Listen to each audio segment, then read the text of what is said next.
Abra sua Bíblia comigo, por gentileza, em Marcos, capítulo 4, versos 1. Eu gostaria de fazer um sermão expositivo. É aquele que expõe, geralmente, versículo por versículo. E eu gostaria de falar sobre o prefácio de um saltério, que é as parábolas. E nesse momento, falando um pouco sobre a primeira parábola das 40 que Jesus dissertou. A minha tradução é a King James atualizada. Está escrito assim. Marcos 4, versos 1. Retornou Jesus à beira-mar para ensinar. E a multidão que se ajuntou ao seu redor era tão numerosa que o forçou a entrar num barco, onde assentou-se. O barco estava no mar e todo o povo agrupava-se na praia. E assim eles lhe transmitiam muitos ensinamentos por parábolas e enfatizavam ao ministrar. Escutai, eis que o semeador saiu a semear. Enquanto lançava a semente, parte dela caiu à beira do caminho. E chegaram as aves e a devoraram. Outra parte caiu em solo pedregoso e, não havendo terra suficiente, nasceu rapidamente, pois a terra não era profunda. Contudo, ao raiar do sol, as plantas se queimaram e, porque não tinham raiz, secaram. Outra parte ainda caiu entre os espinhos. E estes espinhos cresceram e sufocaram as plantas. E por isso não pôde dar frutos. Finalmente, outras partes caíram em terra boa. Germinaram, cresceram e ofereceram grande colheita, a 30, a 60 e até 100 por um. E alertou: aquele que tem ouvidos para ouvir, ouça. Quando se afastaram das multidões, os 12 e alguns outros que o seguiam lhe pediram para elucidar as parábolas. Então lhes revelou: a vós foi concedido o mistério do reino de Deus. Aos de fora, entretanto, tudo é pregado por parábolas, com o propósito de que, mesmo que vejam, não recebam, ainda que ouçam, não compreendam, e isso para que não se convertam e sejam perdoados.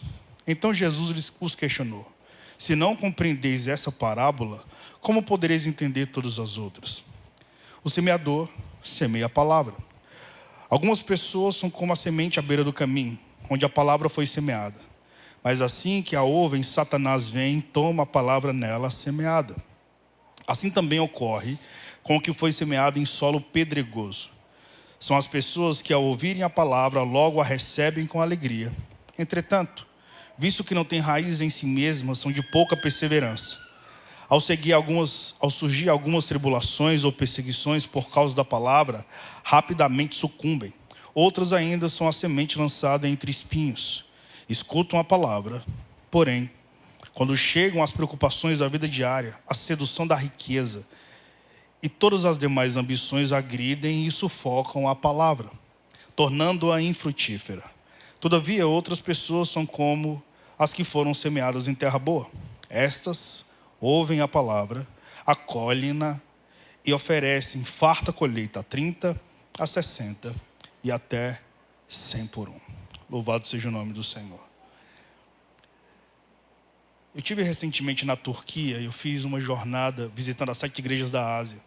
E lá, curiosamente, tem todos os registros arqueológicos, desde o Império Babilônico, Império Meso-Persa, Império Greco-Macedônio, Império Romano, Império Bizantino e Império Otomano. E lá tem, então, a trajetória da primeira viagem do apóstolo Paulo, quando ele chega na região da Galácia, que é uma geografia coberta por uma cordilheira chamada Cordilheira do Taurus, que é uma cordilheira, um coletivo de montanhas cobertas de neve, onde o apóstolo Paulo, provavelmente na sua primeira viagem missionária, teve que escalar essas montanhas, chegando a um microcoletivo de povoados, dividido em 4 grupos: Antioquia da Psídia, Icônio, Lista e Derbe. É onde ele provavelmente alcança uma doença, ou provavelmente malária, que dá uma forte pontada de dor de cabeça e deixa ele meio cego. E lá eu tive a percepção do nível da agricultura de uma temporada agropastoril. Essa geografia era a região dos Galácticos, só que era uma geografia muito semelhante ao território de Israel a nível bíblico.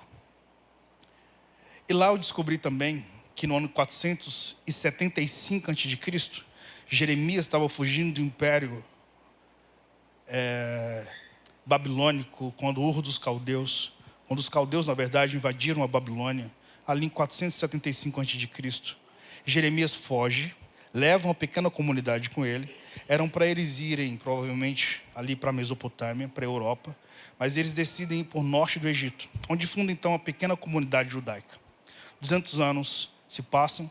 Alexandre o Grande conquista 188 cidades, batiza em sua própria homenagem, chamando de cidades alexandrínicas. Alexandre o Grande morre, se levanta Ptolomeu II.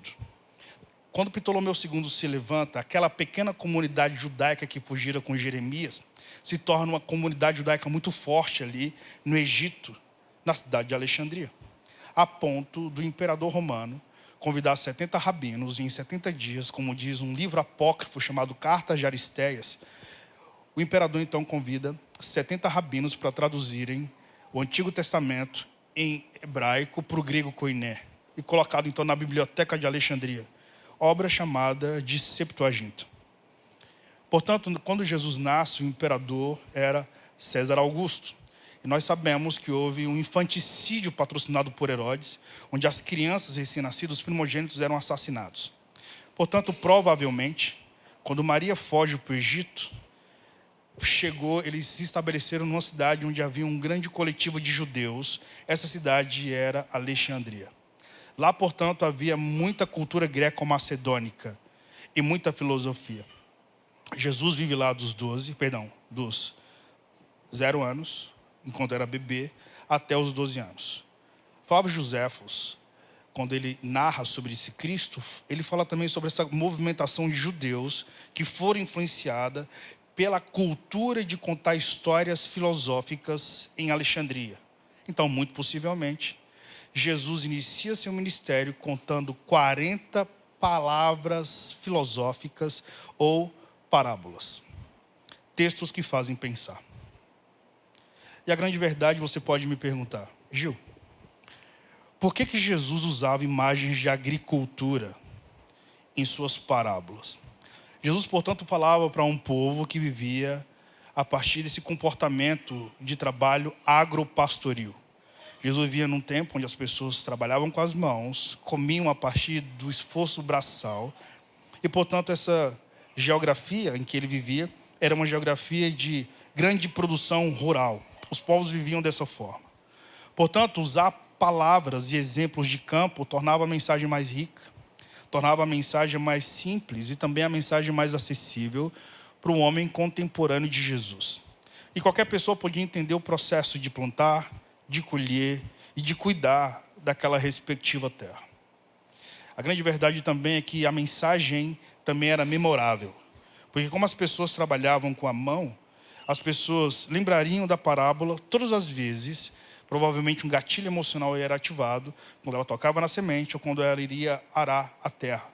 A mensagem de Jesus provavelmente era despertada e voltava ao córtex cerebral quando as pessoas começavam a trabalhar no seu respectivo dia a dia.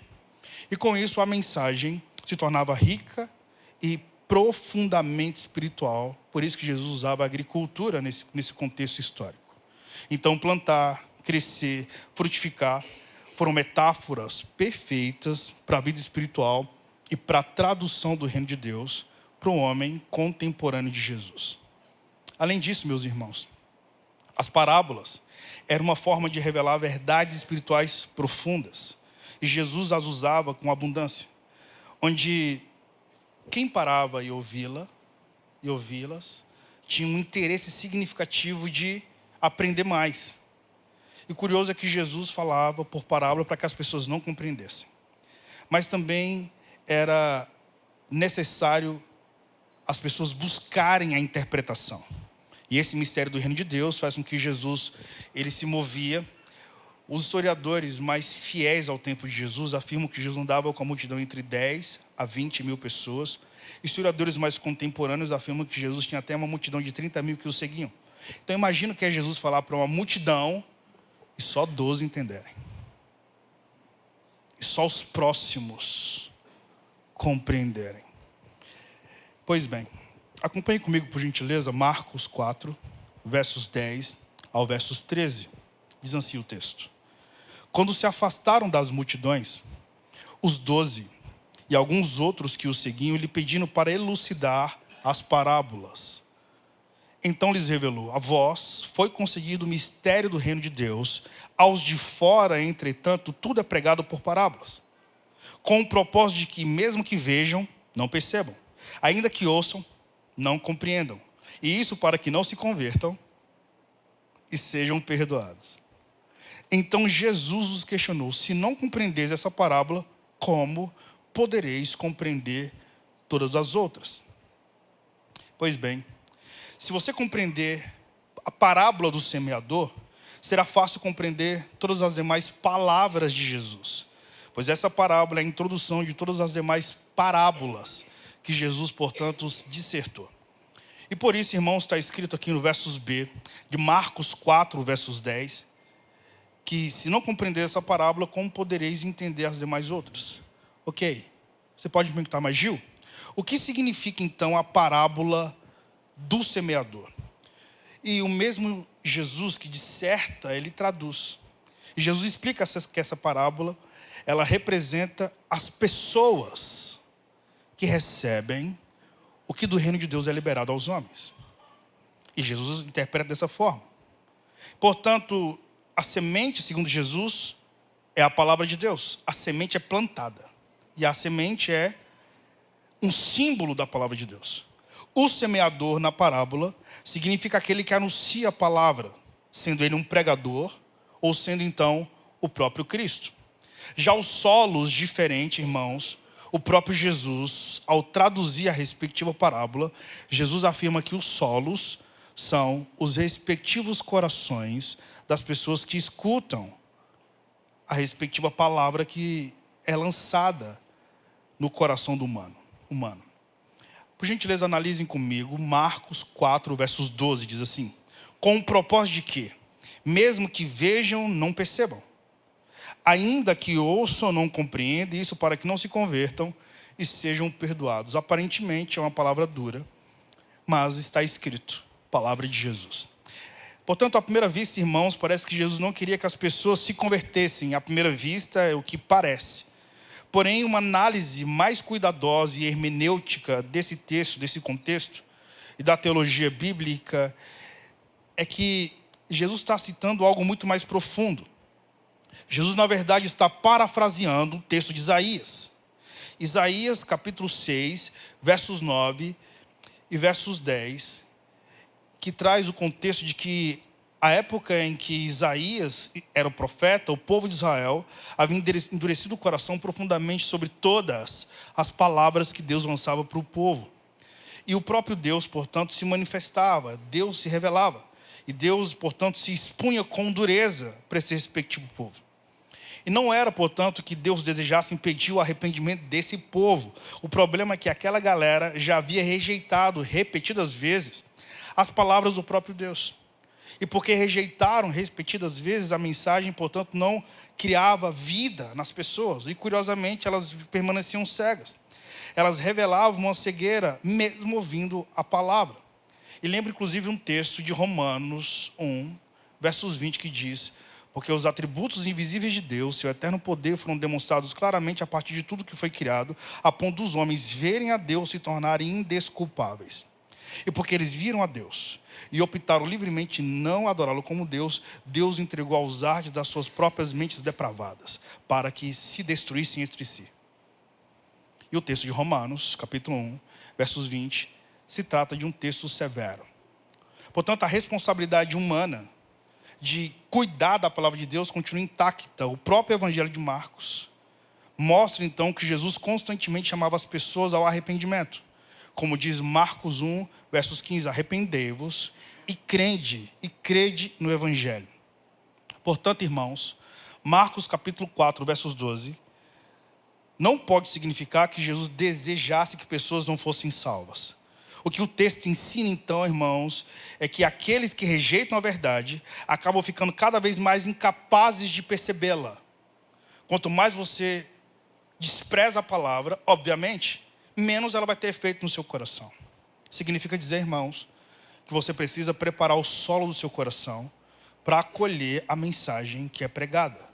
Por isso que um texto significativo de 1 Coríntios capítulo 11 diz: examina-se o homem a si mesmo. Por isso que há entre vós fracos e doentes, pessoas que dormem, porque não discerniram o corpo. Há um outro texto que corrobora com esse, que é 1 Timóteo, capítulo 4, versos 16, que diz: tem cuidado de ti mesmo, cuide também do teu ensino. Persevera nesses deveres, porque agindo assim, salvarás tanto a tua própria vida e a de todos que te derem ouvidos. Então, você é responsável pelo solo do seu coração. E com isso, a parábola narra 4 tipos de solos. O primeiro solo que Jesus disserta nessa respectiva parábola é à beira do caminho. E nesse solo a palavra é ouvida, e o inimigo da alma rouba, portanto, rapidamente a mensagem ministrada, porque o coração, ele é endurecido. E com um coração endurecido, as pessoas não ouvem e não prestam atenção como deveria. O segundo solo que nós temos aqui é o solo pedregoso. Esse solo, irmãos, significa pessoas que recebem a palavra com alegria, mas elas não recebem a raiz, elas não frutificam como deveria. E, portanto, quando vêm as dificuldades das perseguições, e quando essas pessoas, portanto, ouvem a palavra, elas desistem intensamente. Basicamente, as pessoas a ouvem de forma emocional. E porque vivem emocionalmente, é impossível a palavra frutificar. E o texto ainda diz que elas não têm raízes em si mesmas. Significa, portanto, que não é só a palavra que não enraiza, é qualquer coisa. E Zygmunt Bauman, que é um homem que traz um comportamento de análise sociológica, ele fala o seguinte: existe uma modernidade líquida. O homem contemporâneo não tem nada dentro de si. Ele afirma que as relações são fluidas na contemporaneidade. E na velocidade de um clique, nos apaixonamos, por isso que o curtir é personificado no coração. Nessa mesma velocidade, nós nos deletamos. Por isso que o delete é uma lata de lixo. E o texto afirma que pessoas não têm raízes profundas em si mesmas. Então não é só a palavra que não enraiza, é qualquer coisa. São pessoas que têm amizades fluidas, rápidas e provavelmente nada nela tem raiz profunda. Ela é rasa. E o texto fala sobre isso. E basicamente significa as pessoas que são emocionais no início, mas sem nenhum tipo de profundidade espiritual. O terceiro solo que o texto nos apresenta, irmãos, é o solo entre espinhos. A palavra até cresce, mas é sufocada pelas preocupações da vida, como engano, como riquezas e como prazeres, e o texto fala sobre isso. São as pessoas que conhecem, mas colocam o mundo acima da palavra. Elas amam a palavra, mas elas também são embriagadas pelas preocupações dos prazeres e das riquezas, como diz o texto. E o quarto solo que nós temos na parábola do semeador é a terra boa. Essa terra boa, irmão, significa as pessoas que recebem a palavra, compreendem a palavra, e a palavra frutifica e produz fruto. A 30, a 60 e até 100 por 1. Trazendo uma hermenêutica muito básica para quem é cristocêntrico, significa o seguinte: a palavra gera tanta vida em você, que de você vai para mais 30 pessoas. É tão poderoso que a palavra gera em mim, que de mim vai para mais 60 pessoas. É tão fenomenológico que a palavra gera no meu interior, no meu caráter, no meu círculo íntimo, nas minhas ações, repercute nas minhas reações, que de mim a palavra vai para mais 100 pessoas. Louvado seja o nome do Senhor. É a parábola do semeador. Pois bem, e então na prática, irmãos, essa parábola nos convida a reflexões profundas sobre que tipo de solo eu sou. Que tipo de solo você é? A palavra está encontrando espaço fértil no seu coração? Será que de fato nós somos uma terra boa? O curioso, irmãos, é que de 4 solos, só um a palavra frutifica. Que tipo de solo nós somos? Bem, sendo assim, Jesus usava a agricultura porque a vida espiritual é como um plantio. Ela exige preparo para o solo, significa dizer que você precisa preparar o seu coração. O apóstolo Paulo nos ensina. Tudo que é de boa fama, tudo que é perfeito, tudo que é amável, tudo que é digno de louvor, nisto pensai. Nós precisamos, irmãos, filtrar o que habita em nossa mente, para que o solo do nosso coração não seja contaminado pelo que nós ouvimos. E há uma palavra em hebraico chamada lashon hará. Você conhece essa palavra? Lashon Hará significa língua má, a língua que mata sem derramar sangue. O Lashon Hará significa as pessoas que fazem fofoca. E no judaísmo é um dos pecados que contamina o coração do outro. O mesmo pecado que fez Lúcifer contaminar a terça parte. É um pecado mortal no judaísmo. Tão sério que no livro de Números, por exemplo, você vai ver Deus determinando que aqueles que promovem Lashon Hará, eles sofrerão danos. E aí começa com um mofo na casa. Se a pessoa continuar com Lashon Hará fazendo fofoca, o mofo vem para o móvel. Se ela continuar fazendo fofoca, o mofo acaba repercutindo como lepra. Por isso que o texto diz, quando Jesus curava um leproso, Jesus diz, vai até o sacerdote. Porque não se tratava de uma vigilância sanitária. Se tratava de uma vigilância espiritual sobre falar mal de quem Jesus morreu para salvar. Pois bem, então, nós precisamos tratar sobre o preparo do solo no nosso coração. Nós precisamos ter uma expressão de zelo com a semeadura da palavra, exigindo, portanto, cuidado através da oração, da perseverança, gerando paciência e os respectivos frutos, ou as virtudes que há no fruto do Espírito. Então Jesus não se impressiona com as multidões, porque nem todas têm um coração receptivo ao solo. E dito isso, eu convido você para fazermos algumas análises textuais, para que nós venhamos fazer uma análise pessoal sobre que tipo de solo nós somos. Estão comigo, irmãos? Pois bem, em primeiro lugar, então, vamos analisar o coração endurecido. Acompanhe comigo Marcos 4, versos 4. Marcos 4, diz assim. Enquanto lançava a semente, parte dela caiu à beira do caminho, e chegaram as aves e a devoraram. Agora vamos entender a interpretação disso. No mesmo texto, Marcos 4, versos 15, Jesus diz o seguinte: algumas pessoas são como a semente à beira do caminho, onde a palavra foi semeada, mas assim que a ouvem, Satanás vem, toma a palavra nelas semeada.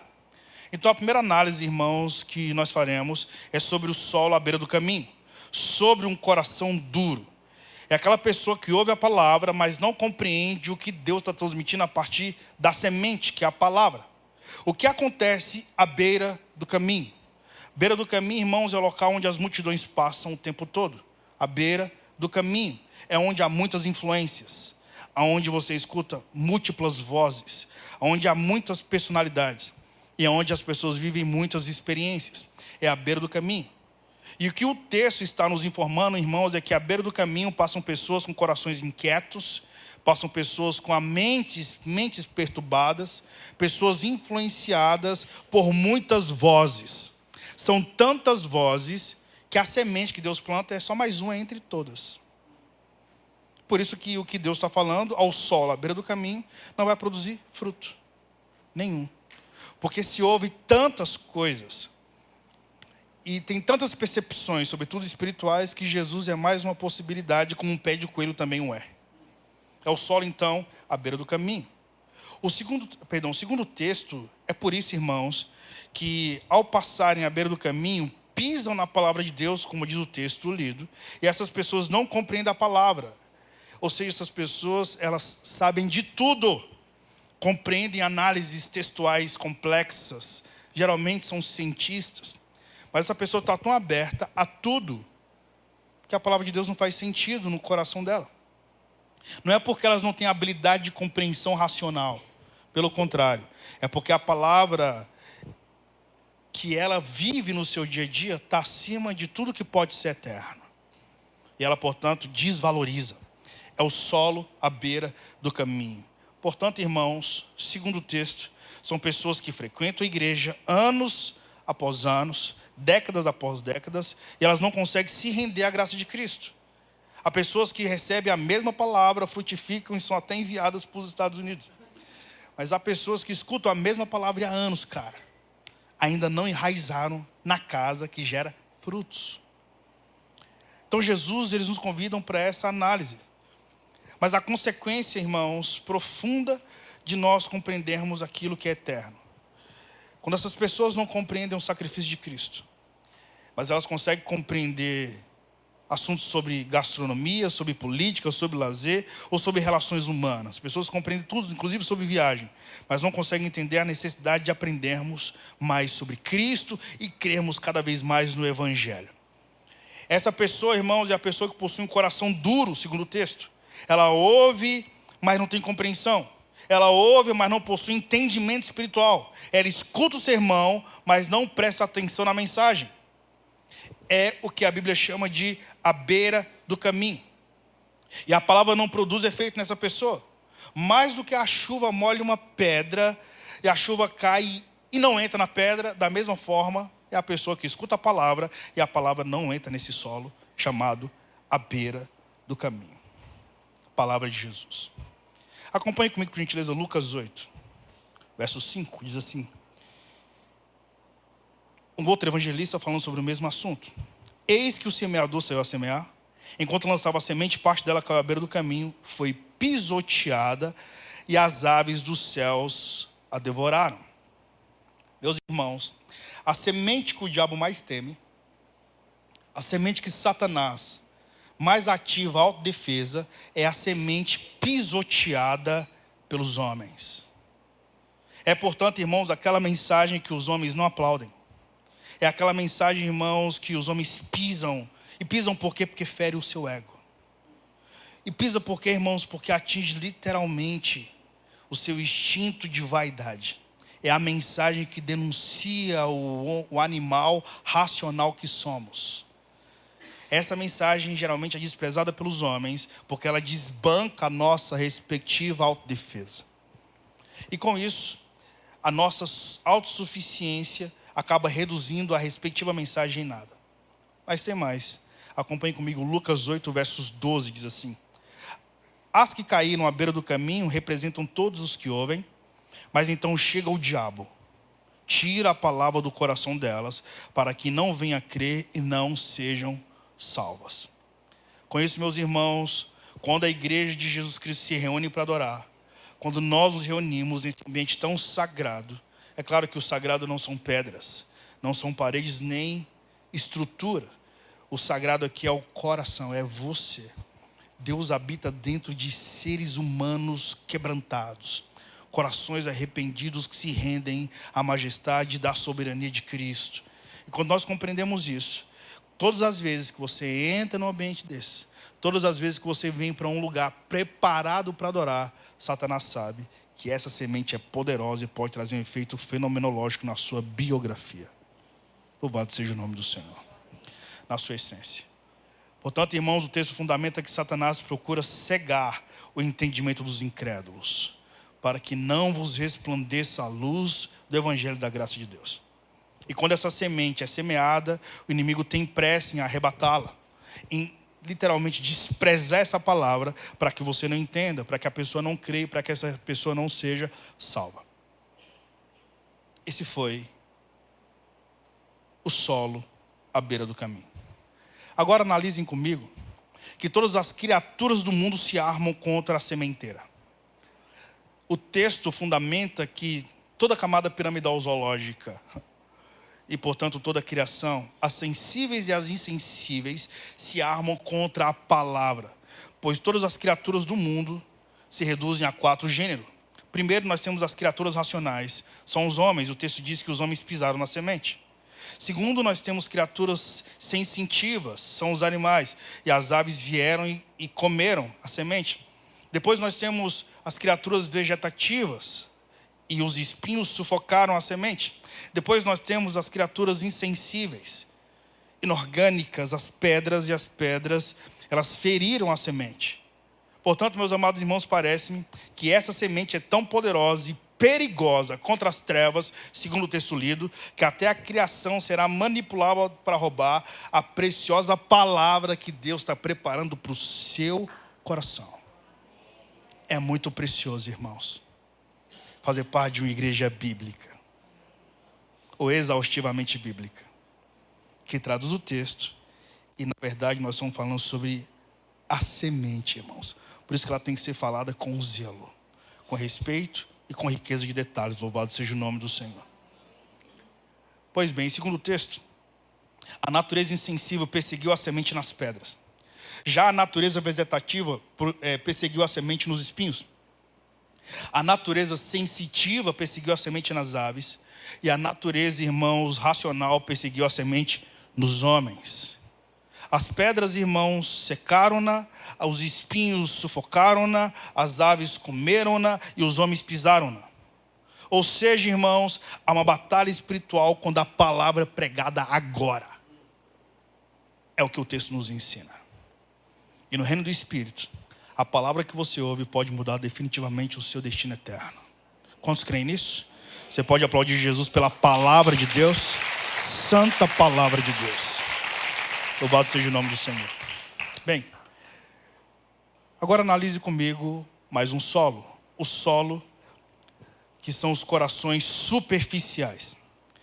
É o que caiu no solo rochoso.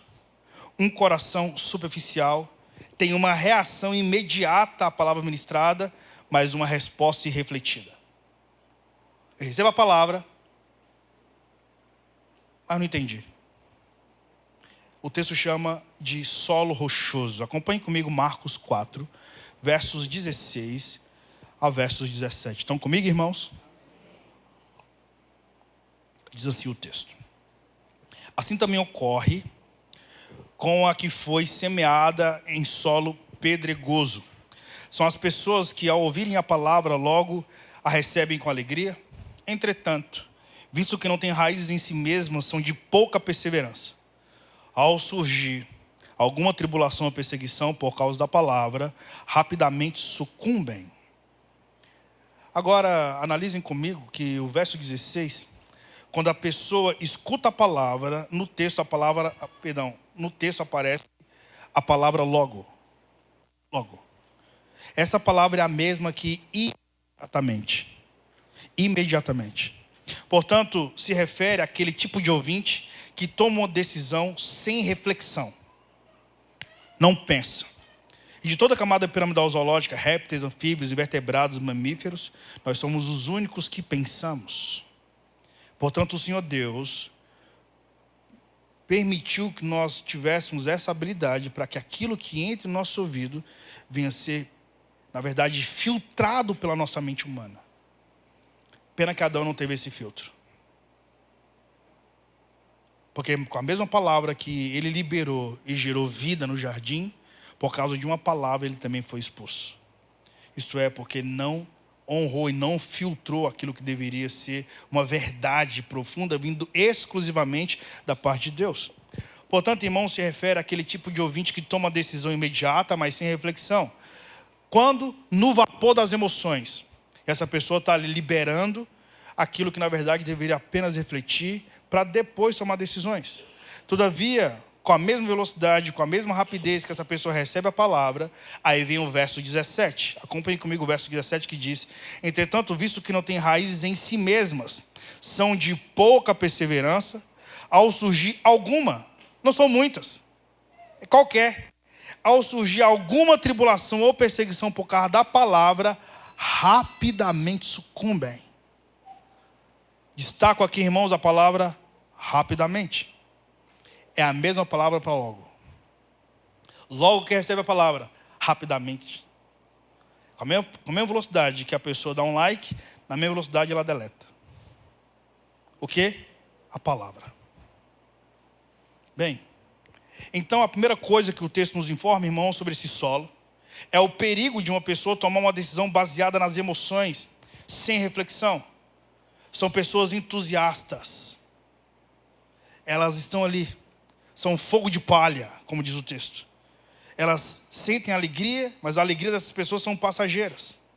E é por isso, irmãos, que muitas pessoas se decepcionam e afirmam estar decepcionadas com a casa de Deus. Na verdade, ela está decepcionada consigo mesmo. E ela colocou uma expectativa. É como alguém que não se ama, mas exige que você ame o que ela tolera em si mesmo. Eu não me amo, mas eu espero que você me ame. E você, na verdade, está exigindo que o outro ame o que você tolera em si mesmo. O texto traz para nós, então, irmãos, uma reflexão tão profunda que não é possível deixar passar desapercebido. E por isso Jesus chama a nossa atenção e diz, Para você entrar no reino de Deus, você precisa ser discípulo. Negue a si mesmo. Toma sua cruz, siga-me. Porque você precisa pensar e fazer um cálculo rápido sobre: eu vou seguir Jesus e eu vou ter que ter um novo comportamento de vida. Se você perceber, irmãos, Jesus, ele escolheu a linguagem de agricultura, portanto, porque ela revela uma imagem simples e também revela uma mensagem complexa. Então, a mesma semente, posta em lugares diferentes, produz diferentes resultados. Estão comigo, irmãos? A mesma palavra semeada que vem de Deus produz resultado diferente em todo mundo que escuta. Por isso que um recebe com graça e força e o outro... Como é que foi o culto hoje para você? Não senti nada. Bem, não é a semente que muda, irmãos. É o respectivo solo que não se alegra com o que de Deus vem. Isso não faz parte, a culpa não é de quem está ali lançando a semente. É de um coração que não foi cultivado na sua intimidade. No lugar que deveria haver a vigilância. Para que você chegue no ambiente sagrado e você venha ter um coração de uma terra fértil. Para a palavra de Deus. Então, a terceira análise textual que nós faremos é sobre um coração egoísta e o coração ambicioso, que olham para Cristo como oportunidades financeiras e oportunidades sociais. Acompanhem comigo, Marcos 4, verso 7. Outra parte ainda caiu entre espinhos. Estes espinhos cresceram e sufocaram as plantas, e por isso não pôde dar frutos. A explicação está em Marcos 4, versos 18 a versos 19. Acompanhem comigo, por gentileza, está escrito assim. Outras ainda são como a semente lançada entre os espinhos. Escutam a palavra, porém quando chegam as preocupações da vida diária, a sedução da riqueza e todas as demais ambições agridem e sufocam a palavra, tornando-a infrutífera. Existe, portanto, irmãos, nesse solo, a anatomia do sufocamento. Você exige que a palavra te dê uma resposta na hora que você quer. Você sufoca a palavra. Neste solo, irmãos, a semente brota. Nesse solo há promessa. Nesse solo há movimento de esperança. Mas logo as plantas concorrem com a ambição do coração. É o que o texto diz. Espinhos, irmãos, não são apenas coisas ruins, em geral. Espinhos, na explicação de Jesus, representam forças específicas que estrangulam o anúncio do reino de Deus. Pessoas literalmente que rivalizam contra aquilo que é eterno por causa de suas ambições pessoais. As preocupações da vida, o engano das riquezas, a ansiedade que corrói a atenção sobre aquilo que é de Cristo. Há aqui, portanto, uma dupla dimensão a se considerar, irmãos. Internamente, os espinhos são como paixões possessivas. Os espinhos, irmãos, são como os medos que nos controlam. Os espinhos são como os sentimentos de posse. Os espinhos são como os inúmeros vazios que tentamos preencher com o consumo. E quando isso é uma verdade, cara, sabe o que acontece com você? A palavra não faz sentido. Porque você está tão sufocado com a sua vida, cara, que você se esquece que você pode ver uma estação. Uma vez eu estava aqui em Goiânia e fui convidado para fazer parte de algum podcast. E eu perguntei para o mediador, é possível amadurecer sem dor? E eu já estava convicto, queria falar não. Mas ele falou, é possível. É possível amadurecer com responsabilidade. E você é responsável pelo solo que é o seu coração. O que eu posso fazer, o máximo que eu posso fazer, irmão, sabe o que é? Lançar uma semente no seu coração. Eu sei que aqui na God Provider não tem isso, mas lá na 70x7 a gente apacenta muita gente com problema. E aí, empresta meu celular, por gentileza, só fazer uma metáfora. E aí a pessoa chega e fala para mim, Gil, pastor, eu tenho um problema. E fala, eu tenho um problema. Eu, sério, cara, eu tenho a solução. E dou um conselho e falo, ó, como encaixou a solução para o seu problema? Encaixou. Eita, pastor, é verdade, né? É. Obrigado, pastor. Volta aqui. Toma aqui, o problema é teu. Pode levar. Aí volta semana que vem, sem capinha. Pastor, estou com um problema. O que é? É isso aqui. Oi, escuta, é sério, é. Eu tenho a solução. Está aqui, ó. Solução para o teu problema. Eita, pastor, encaixou. Eu sei. Obrigado, pastor. Tchau. Tchau, não. Pega aqui, o problema não é meu, não. É seu. Outra semana a mesma coisa. Chega uma hora, irmãos, que eu, como pastor, falei. Você quer falar? Quero. Tem um problema. Qual é o problema? É esse aqui. Não, vamos virar a página. Eu quero que você apresente hoje outro problema. Esse aqui não. Eu preciso que você trate primeiro o solo do seu coração, porque eu lancei sementes e você precisa tirar os espinhos que estão nele. Porque não adianta nada, cara. Vai ser em vão dar o mesmo conselho o tempo todo. Olha para mim, irmãos. Você é responsável pelo seu interior. Eu sou o ministro com uma sacola de sementes eternas. E estou aqui lançando em todos os solos. Eu sou responsável por lançar. Você é responsável por cultivar a sua terra. Faz sentido, irmãos? Por isso que eu falei que é um arroz com feijão. É só para a gente relembrar o que é o Evangelho. Amém? Então, os espinhos, irmãos, representam as pressões sociais. Os espinhos representam a competitividade, a cultura do sucesso imediato. Os espinhos, eles representam o sistema econômico que incentiva o acúmulo desnecessário daquilo que você não precisa, gerando, portanto, uma atmosfera de sofrimento intenso que drena as suas forças. E você coloca Deus em xeque para que Ele pague coisas que Ele não pediu para você comprar. E o texto diz que esse solo estrangula a semente, sufocando-a. Forte, né? Pois bem, um solo com espinhos ou uma pessoa com esse perfil de coração, infelizmente vive uma lição dura. Pois é possível, irmãos, parecer fértil, a pessoa é tipo uma planta, mas na verdade, imediatamente quando surgem as preocupações, ela é sufocada e quando ela começar a frutificar, ela morre. O texto fala sobre esse tipo de adoradores. E Jesus fala sobre as pessoas que o seguem. Ele está falando a primeira parábola, entre várias que ele falou, portanto, a primeira das 40 que ele dissertou, a primeira é isso. Aquilo, portanto, irmãos, que devia nutrir a vida, gerando eternidade, acaba literalmente enfraquecendo uma semente. Como é possível enfraquecer uma semente, cara? É fácil. É você ser um solo bom, mas que você preserva os espinhos, as preocupações demasiadas da sua vida. Portanto, não pode conhecer o céu como deveria. Irmãos, nós não podemos conhecer os céus sendo influenciados pela terra. Nós devemos conhecer os céus a partir do próprio céus. E que o Senhor venha nos dar habilidade para solucionar conflitos no espírito. Porque as coisas espirituais são discernidas espiritualmente. E os carnais não conseguem compreender as coisas espirituais. Que nós vamos cultivar um solo espiritual no nosso interior. E quem pode fazer isso? Só você. Louvado seja Deus. Fala assim, irmão. Eu recebo a responsabilidade do protagonismo da minha vida. Você pode aplaudir Jesus por esse fundamento?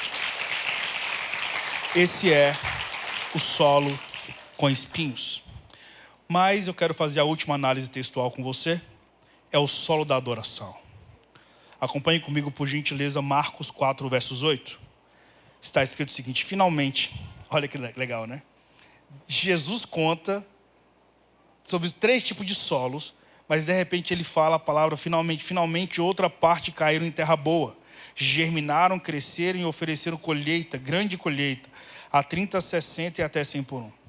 A explicação desse solo está em Marcos 4, versos 20, diz assim: todavia outras pessoas são como as que foram semeadas em terra boa. Essas ouvem a palavra, acolhem-na e oferecem farta colheita, a 30, 60 e até 100 por 1. Então, irmãos, a terra boa é aquela que acolhe a semente. A terra boa é o coração que ouve a palavra. O que é a semente, irmãos? A palavra. O que é a semente, irmãos? e a terra é o seu coração. Portanto, irmãos, a terra boa é a terra que escuta a palavra de Deus. Ela tem expectativa em estar no ambiente onde Deus é o centro. E essa igreja, cara, é o espectro disso. Essa igreja vive para apresentar Jesus à cidade de Goiânia.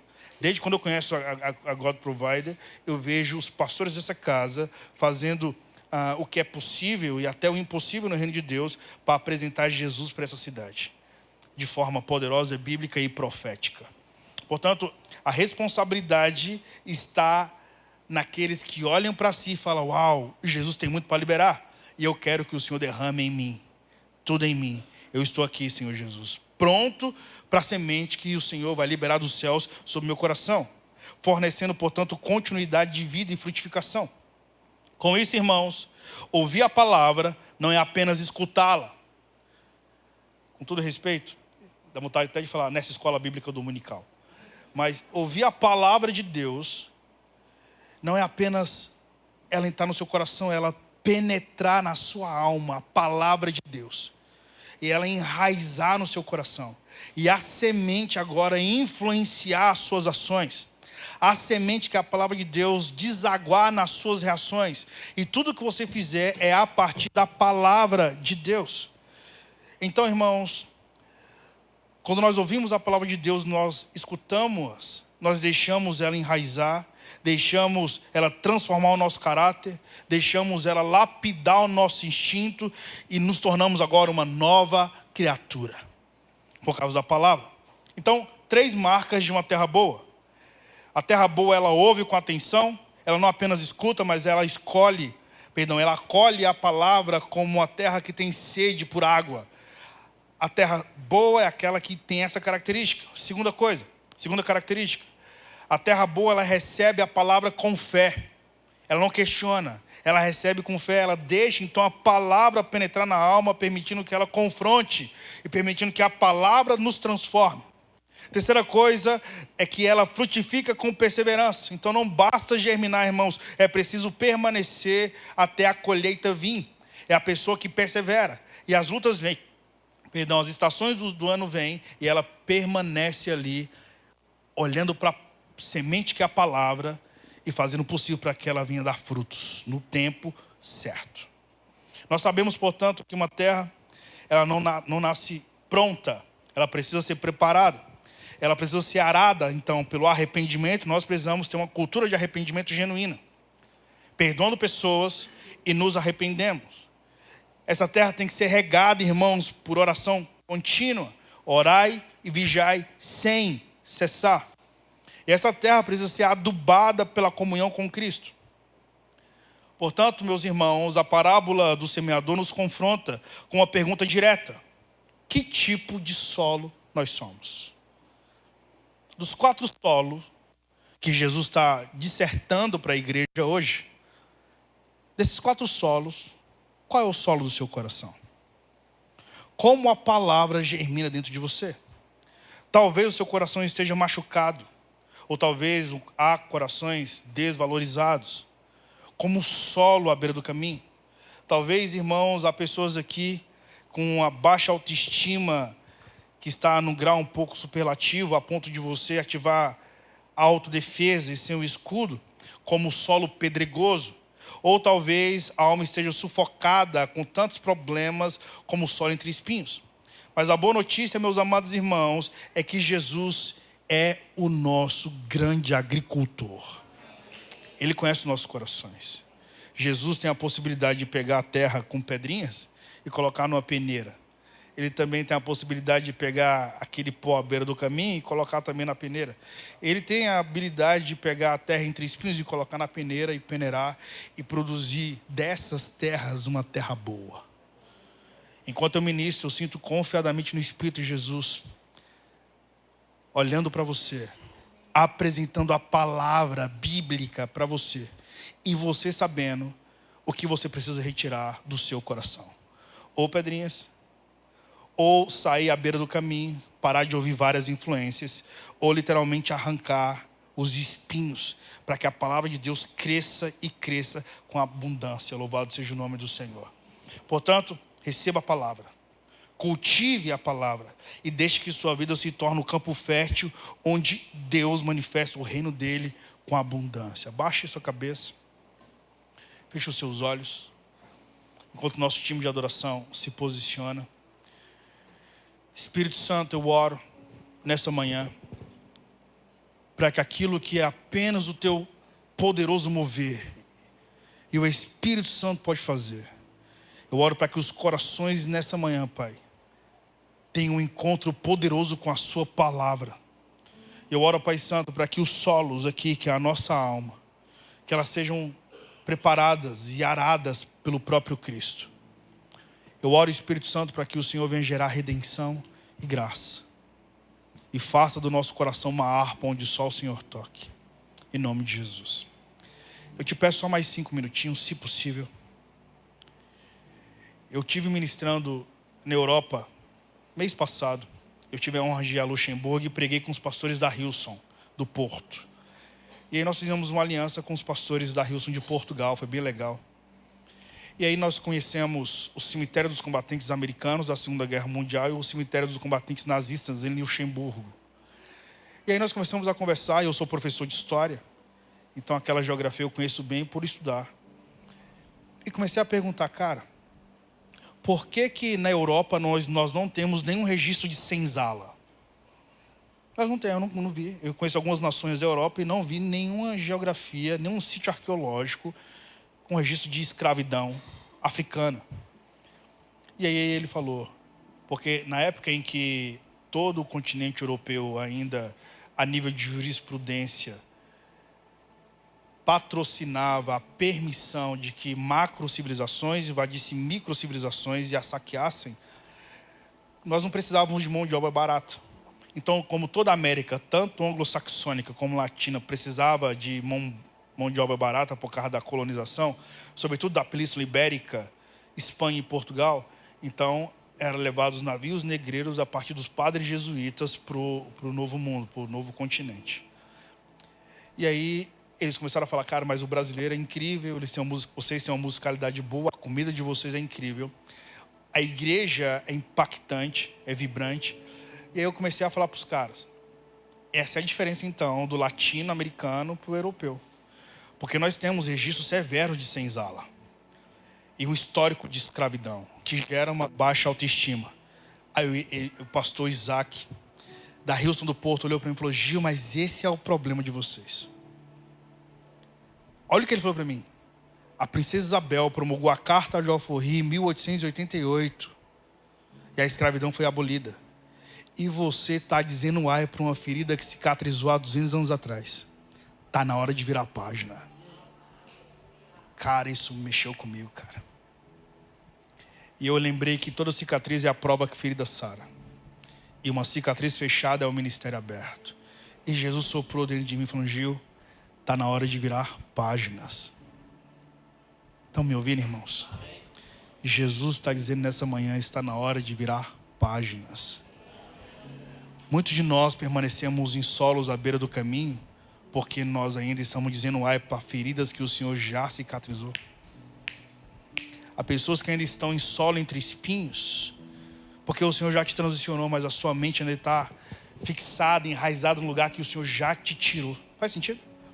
Há pessoas que vivem em solos entre rochas e pedrinhas, cara, porque o Senhor já te tirou de lugares, mas você foi tão apedrejado que de alguma forma você acredita que você ficou em 2010.